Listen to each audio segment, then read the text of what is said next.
We discovered that if you keep thinking the same way, if you keep making the same choices, if you keep doing the same things, if you keep recreating the same experiences, and you keep feeling the same emotions, your biology is going to stay the same because you're the same. There's nothing to that. But we discovered also, give people information, sound scientific information, and let science be the contemporary language of mysticism. Let science demystify the mystical and challenge the mind of an individual to combine quantum physics with neuroscience and neuroendocrinology and psychoneuroimmunology and the mind-body connection and epigenetics. I always say to our audiences, turn to someone next to you and say, I'm not afraid of the word epigenetics. You know, people get afraid of that word. Electromagnetism. We want to make it. All of those sciences point the finger at possibility. And if knowledge is power, then knowledge about yourself is self-empowerment. And it's not enough to just learn it. This is a time in history where it's not enough to know. This is a time in history to know how. The application of that philosophical, theoretical information, we discovered that every time you learn something, you're making a lot of connections in your brain. 1 hour of focused concentration on one concept, one idea, doubles the number of connections in your brain if you're present with that information. There's physical evidence in your brain as a result of information in your environment. The brain is mapping information neurologically.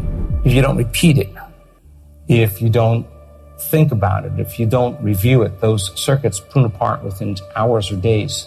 So if learning is making synaptic connections, then remembering is maintaining and sustaining that information. And people have to think about it because it's so much easier to forget this information than to remember it.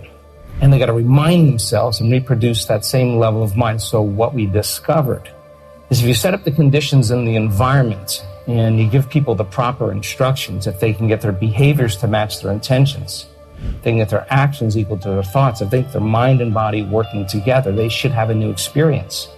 And the experience then causes jungles of neurons to be organized into more complex networks. That's what experience does. And we understood that the more the person can understand what they're doing and why they're doing it, the how gets easier, and they'll assign meaning to the act. And when they assign meaning to the act, they switch on the prefrontal cortex, the crowning achievement of the human being. And now, the frontal lobe is all about business. It wants an outcome. And when that occurs and the person actually has the new experience, the end product of the experience is called a feeling or an emotion.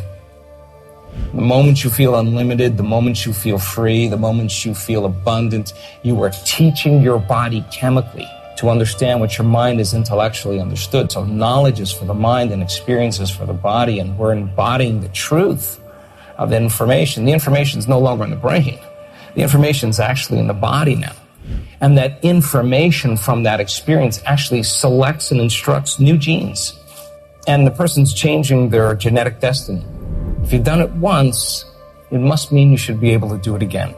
And doing it over and over again, neurochemically, neurologically, and chemically, begins to condition the mind and body to begin to work as one.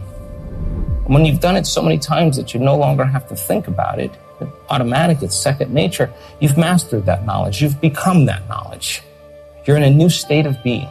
It's innate in you. It's who you are. Please engage with this video by liking, commenting, and sharing. Subscribe to stay updated. For more amazing content, check out our next video.